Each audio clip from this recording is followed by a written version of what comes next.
Idle mind is the laboratory of the devil.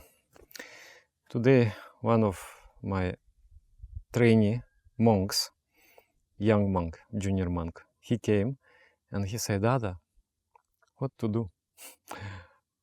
I'm making mistakes again and again.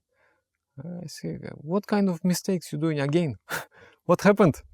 He said, I'm overeating, cannot control myself. I'm making my mind that I should not overeat, but I'm overeating. So, yeah. So this is actually a very important question for everybody, because everyone has some difficulty with the control of some instincts. What to do with those instincts? Sometimes we try suppression. I will not do. And by willpower, we're not allowing yourself to do something. But then willpower is getting tired.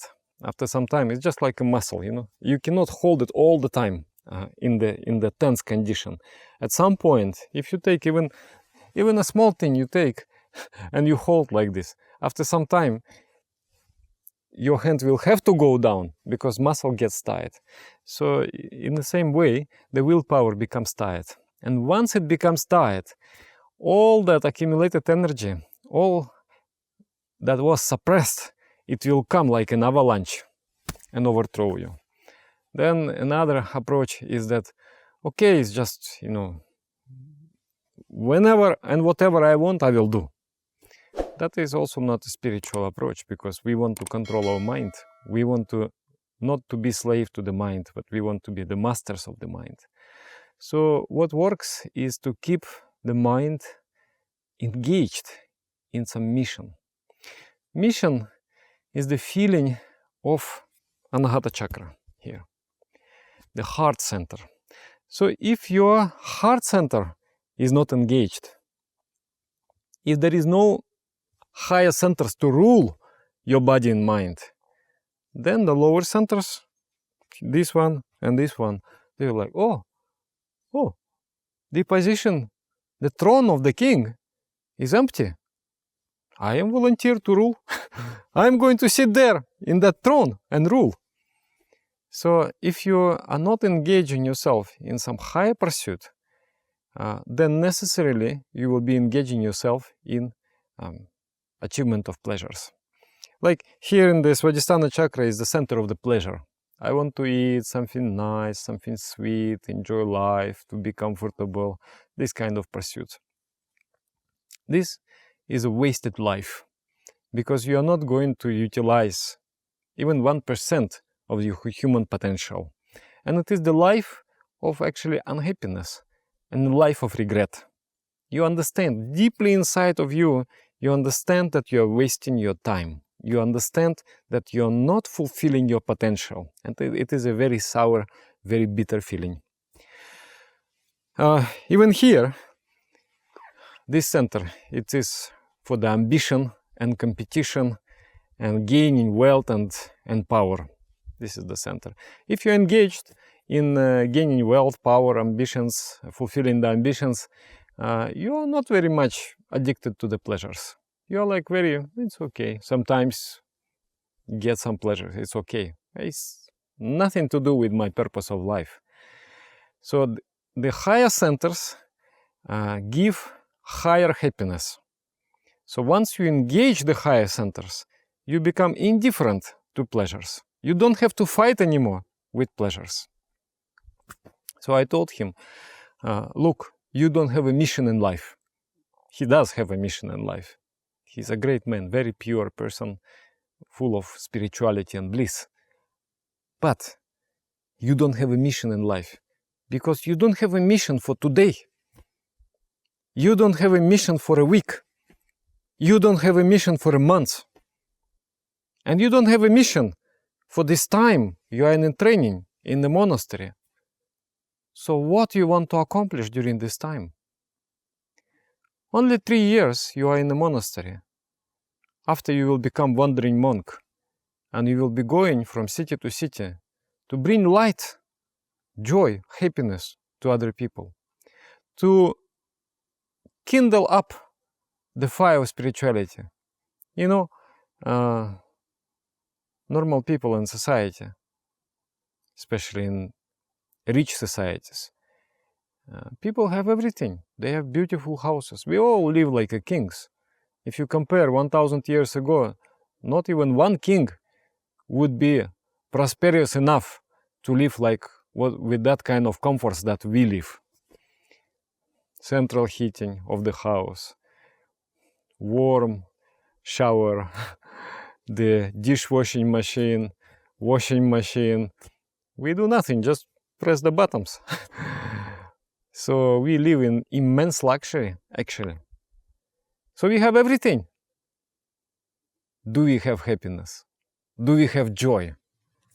So what people lack and what people want desperately is to experience a joy of life, a special juice. And that juice is the juice of miracle, of wonder, juice of spirituality. So you can bring that juice to them if you get it yourself. So you have to become spiritual. You have to become also knowledgeable. You have to become also skillful. And you have only 3 years for this.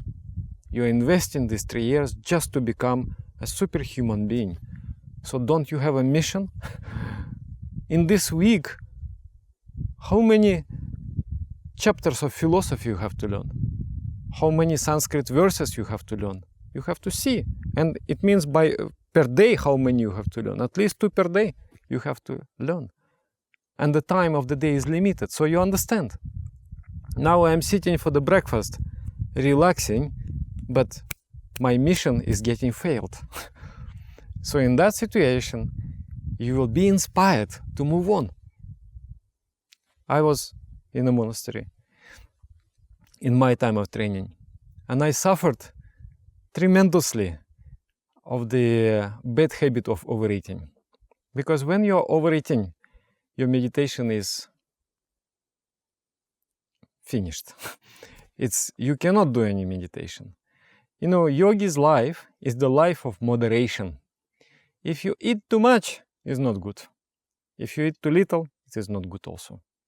You must get enough nutrition, but not too much. If you sleep too little, it's not good, because then you will be sleeping in meditation.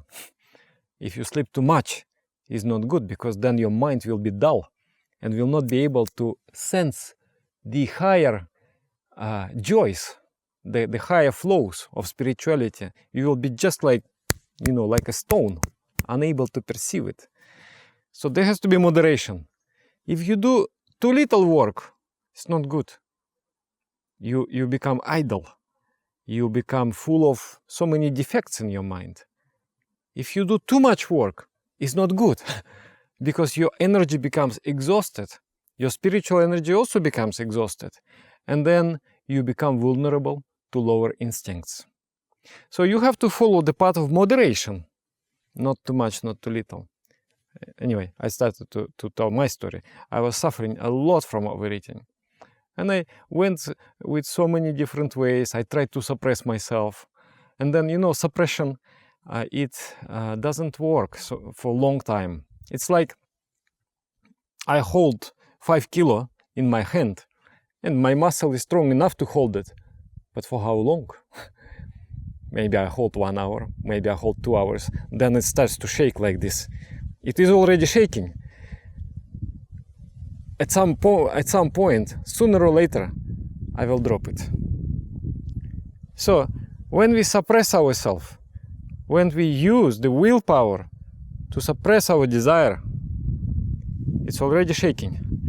It's shaking very strongly. Already the cracks are going in the willpower. It breaks. Then the avalanche comes. All that accumulated suppressed energy comes and just throws out of balance. You go much deeper into much worse darkness that you used to be before. So some people approach like this. They say, okay, I don't suppress anything, whatever I like, I do. That's expression. That's also not good, because we are yogis. We are trying to control the mind. We don't want to be the slaves to our instincts. slaves to our mind. We want to be the masters of the mind. To utilize the potential of the mind, we have to become the masters of the mind. So what to do? What happened to me? I took a mission. I must pass all the exams within 1 year. And to do that, I have a program. Every day I have to accomplish something. If I'm not accomplishing this something today, then I'm failing my big mission. And you know what happened? Within 2 or 3 days, my overeating habits evaporated. I just never experienced anymore in my life. I never wanted to eat too much. Because why? I have much more interesting things to do. So there has to be a mission. Like we have a double-sided mission. One is the mission of spirituality. It means, or Atma Mokshartam, liberation of the spirit. It means I have to work on my spirit by doing spiritual practices. That's a special work. And it supports our work in the external world. If I am in a very high state of mind, I can do my work so easily and so perfectly also. So if I want to do great work in the external world, in the society, in the socium, I have to do great work inside also. I need to mine the consciousness. I need to mine the creativity. I need to mine the love and joy. Mining process has to go on. That's the spiritual practice. So movement on the path of fulfilling the greatest of the potential is the movement on the razor's blade. It is an extremely balanced movement. You have to balance your work, your spirituality. You have to make your mind busy with accomplishment of the mission. And not one day, because if one day you are without a mission, it means you are already degenerating. Whether you admit it or not, if today you have nothing to do, if today you are not coming closer to the goal of your life, it is already you are degenerating. Either you are progressing or you are degenerating. This is one of the two. So it is extremely important to have a mission in life every day. Remember, the idle mind is the laboratory. You know, the devil is there in your mind. And constantly he's developing some great ideas how to degenerate you. And that is only possible if you give space. If there is space, then immediately the devil, of course, I don't believe in devil. I believe in the force of nature. But it's a nice word to say, no? It's a good metaphor. So immediately the devil is setting up the laboratory. Wow, okay, space is there. Let me arrange very nicely. Let me experiment different things. How I can degenerate. Oh, look, this is very good for degeneration. Oh, this is really great for degeneration. So different methods will be developed. So don't give chance. Don't allow the lower chakras to rule over yourself. They will automatically rule if you keep the space empty. Engage the higher chakras. And then there will be no chance. And I want to invite you sometimes to come.